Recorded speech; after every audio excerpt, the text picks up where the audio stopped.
प्रिय छात्रों, आपका स्वागत है study with Vijay YouTube channel में। छात्रों, आज आपके लिए है कठिन प्रश्नों का हल part 3 NCERT math class 10th का है। ये चैप्टर 2.4 से लिया गया है। ये कठिन प्रश्नों में से ये पहला प्रश्न है। हम इस प्रकार के दो प्रश्न आपके सामने रखेंगे। तो पहला प्रश्न ये दिया हुआ है, इसको हम हल करेंगे। आप इसे ध्यान से देखेंगे और अच्छी तरह समझने का प्रयास करेंगे। तो आइए शुरू करते हैं। यहाँ पर प्रश्न में क्या कहा गया है कि यदि बहुपद x³ - 3x² + x + 1 के शून्यक a - b a + b हो तो a और b ज्ञात कीजिए, ये प्रश्न में कहा गया है। तो यहाँ पर देखिए, ये त्रिघात बहुपद है। त्रिघात बहुपद के 3 शून्यक होते हैं। पहला शून्यक है alpha a - b, beta a है और alpha + beta gamma a + b है। यानी त्रिघात के 3 शून्यक। द्विघात के 2 शून्यक होते हैं। रैखिक बहुपद के 1 शून्यक होता है। तो इस तरह से जैसे जैसे घात बढ़ता है बहुपद का, वैसे वैसे शून्यकों की संख्या बढ़ती है। तो यहाँ पर त्रिघात बहुपद है, इसीलिए 3 शून्यक यहाँ पर दिया गया है अल्फा बीटा गामा। यानी अल्फा इतना, गामा इतना और अल्फा इतना, बीटा इतना और गामा इतना। यानी 3 शून्यक कौन कौन होता है, यहाँ पर हम लिखते हैं सॉल्यूशन में।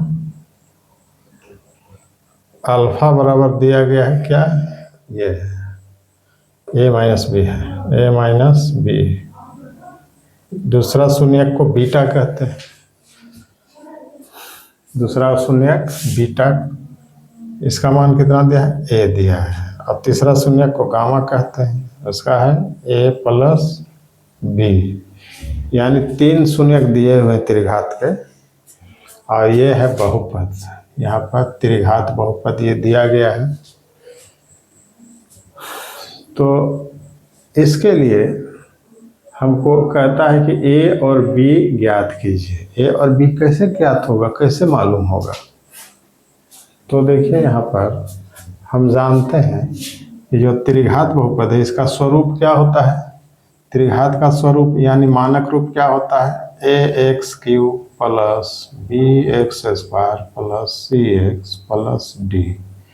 ये त्रिघात का स्वरूप है, त्रिघात बहुपद है। त्रिघात बहुपद का मानक रूप क्या है, ax³ + bx² + cx + d। ये मानक रूप है, स्टैंडर्ड फॉर्म में त्रिघात बहुपद इस तरह का रहेगा। तो यहाँ पर हम जानते हैं कि शून्यकों का जोगफल बराबर होता है। यहाँ पर शून्यकों का जोगफल यानी अल्फा + बीटा + गामा बराबर होता है -b/a। ये सूत्र है, ये सूत्र है। अल्फा + बीटा + गामा बराबर क्या है, इस सूत्र है -b/a। -b/a के मतलब क्या हुआ, -b क्या होता है, a क्या होता है। अब यही समझना है। कहाँ से समझेंगे, इस मानक रूप से समझेंगे। ये देखिए, यहाँ पर -b/a यानी ये x² के गुणांक को, ये है x² का गुणांक। -b क्या है, x² का गुणांक है। यानी और a क्या है, x³ का गुणांक है। यहाँ पर देखा जाए यही सूत्र होता है। तो यहाँ पर -b क्या है, x² का गुणांक। यहाँ पर a क्या है, तो x³ का गुणांक है। अब हमको यहाँ पर -b/a, अब हम बहुपद में देखेंगे। यहाँ पर बहुपद दिया हुआ है, त्रिघात बहुपद। इसमें देखेंगे -b/a तो हम लिख दिया अल्फा + बीटा + गामा। तो अल्फा + बीटा + गामा बराबर -b/a होता है। ये सूत्र है, ये तो सूत्र है।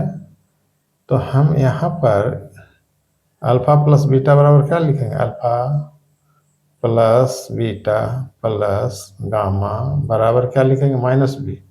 तो यहाँ पर देखिए, यहाँ पर क्या दिया है, ये है ए का मान है, यहाँ पर ए है, यहाँ पर बी है, यहाँ पर सी है, और यहाँ ये है डी, अचर पद है। यहाँ पर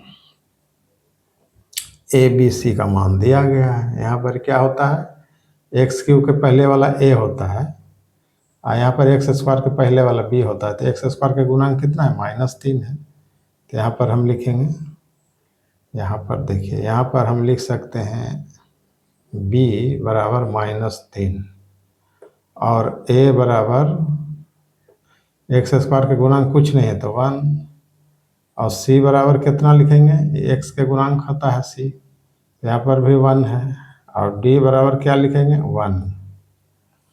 ये है क्या, गुणांक a b c d, क्या है, यहाँ पर गुणांक है a b c d। इस बहुपद में हम तुलना करेंगे। देखिए एक्स क्यू के गुणांक क्या है, a, तो a का मान कितना है, एक्स क्यू का गुणांक कुछ नहीं है यहाँ, तो 1 है, तो यहाँ पर हम 1 लिख दिए।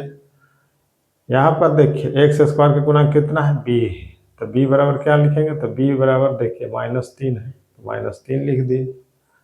यहाँ पर c क्या होता है, तो c होता है x के गुणांक, तो c बराबर x के गुणांक 1 है। c x के गुणांक कितना है, इसके पहले कोई गुना नहीं है, कोई अंक नहीं है, इसलिए 1 माना जाता है। तो यहाँ पर हम c बराबर 1 लिख दिए हैं।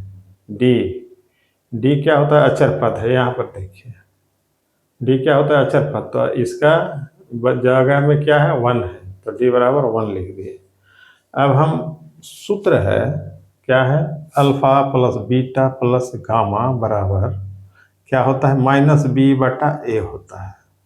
तो -b/a, यहाँ पर देखिए b है -3, तो ये तो सूत्र है माइनस है, तो माइनस, अब फिर यहाँ भी माइनस है, तो -3 बैठाएंगे कि नहीं b का मान, अब a का मान कितना है, 1 है, तो बेटा में 1। यहाँ पर alpha plus beta plus gamma दिया हुआ है, देखिए अल्फा ये है, बीटा ये है, गामा ये है, तो हम इसका मान बिठा देंगे।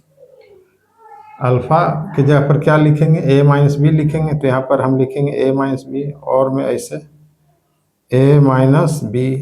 बीटा की जगह पर क्या लिखेंगे, प्लस, इसके बाद है बीटा, तो बीटा का मान a है, तो a लिखेंगे, प्लस गामा का मान कितना, a + b है, a + b है। अब बराबर में यहाँ देखिए माइनस प्लस 3 हो जाएगा, बटा में कुछ नहीं, 1 है। अब यहाँ पर -b है प्लस b है, ये घट जाएगा तो कट जाएगा। अब यहाँ पर क्या हो गया, और a 3 a है, इसलिए 3a बराबर 3। यहाँ पर देखिए 3 से ही 3 कट जाएगा एक बार में, यानी a बराबर कितना आया, 1 आया। a का मान कितना आया, 1 आया, a 1 निकल गया। तो यहाँ पर पूछ रहा है का a और b ज्ञात करें, तो a और b, तो ये तो निकल गया कि 1 है, a का मान 1 यहाँ पर हमें प्राप्त हो गया, a का मान। अब क्या करना है, तो आइए इधर अब करते हैं। यहाँ पर हम जानते हैं, क्या जानते हैं, कि alpha into beta into gamma, यानी दूसरा सूत्र है।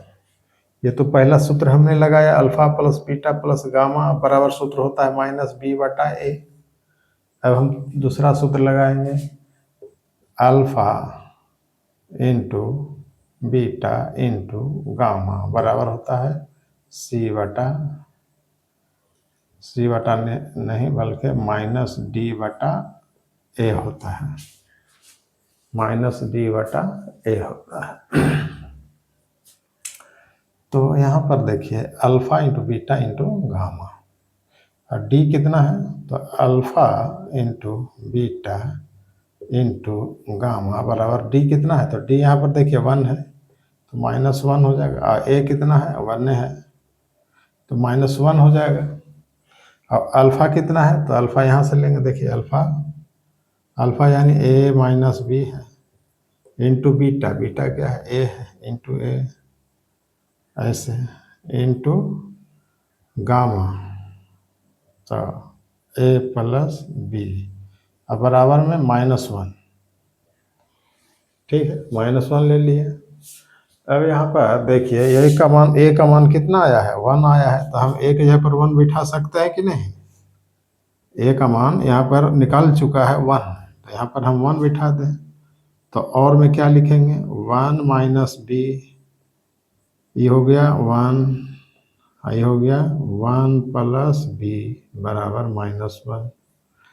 अब देखिए यहाँ पर 1 plus minus B, 1 plus B, ये तो 1 से गुना करेंगे तो इतना ही हो जाएगा, तो a माइनस बी और a प्लस बी के रूप में है, इसलिए हम इसको और लिख सकते हैं। यहाँ पर ये हो जाएगा 1 माइनस बी, इतना ही कहीं तो इतने हो गया, आई 1 प्लस बी बराबर -1, और हम इसको लिखेंगे a plus B into A minus B, A minus B into A plus B पर है, यानी एक सूत्र होता है, देखिए यहाँ पे ए plus B into A minus B, ये सूत्र है। इतना बराबर क्या होता है, तो हम जानते हैं कि इतना बराबर होता है ए स्क्वायर माइनस बी स्क्वायर, इतना बराबर सूत्र है, तो उसी रूप में ये भी है। इसको अगर ए माने, इसको बी माने, तो ए माइनस बी है, ए प्लस बी है कि नहीं, तो हम ए स्क्वायर माइनस बी स्क्वायर यानी 1 स्क्वायर माइनस बी स्क्वायर लिखेंगे, अब बराबर में -1।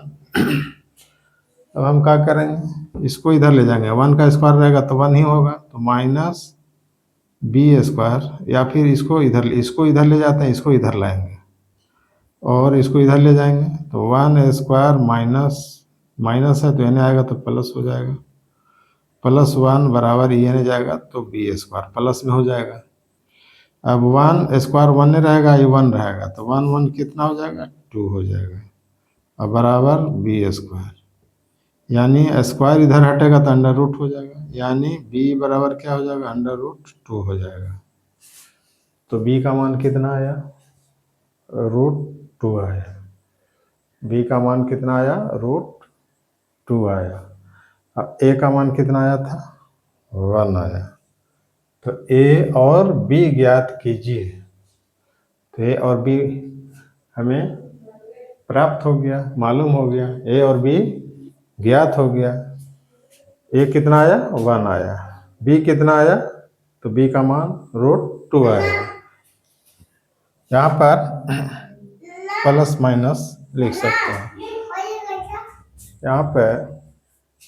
तो यहाँ पर आज का यह वीडियो यहीं तक था, आज का वीडियो यहाँ पर हम समाप्त करते हैं। अगर यह आपको अच्छा लगा हो तो आप इस हमारे चैनल को लाइक और सब्सक्राइब करें, और मिलेंगे किसी अगले दूसरे कंटेंट के साथ। तब तक के लिए हम आपको धन्यवाद करते हैं।